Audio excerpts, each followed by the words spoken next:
अस्सलाम वालेकुम जी। Hope so कि आप सब खैरियत से हैं। अल्लाह पाक सबको अपने हिफ्ज़-ओ-अमान में रखे। आपको खुशामदीद कहते हैं। आज के सेशन में हम पढ़ रहे हैं जी सोलर सिस्टम, और हमने पहले इससे डिस्कस किया था सोलर सिस्टम में उसके planets.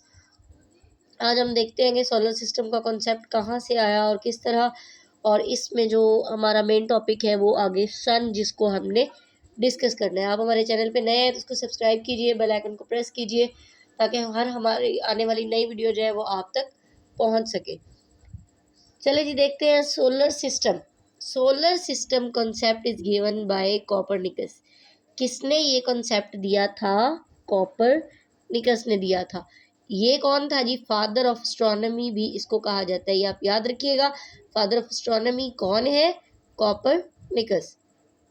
Astronomy is a study of celestial या गैलेक्सीज। ठीक है, एस्ट्रोनॉमी जो है वो किस चीज़ की स्टडी है? Celestial galaxies. Astrology is study of stars and planets. Astronomy और एस्ट्रोलॉजी, इसमें डिफरेंस याद रखिएगा।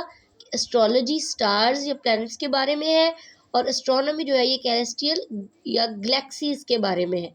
और जो एस्ट्रोनॉमी का फादर है वो कॉपरनिकस है।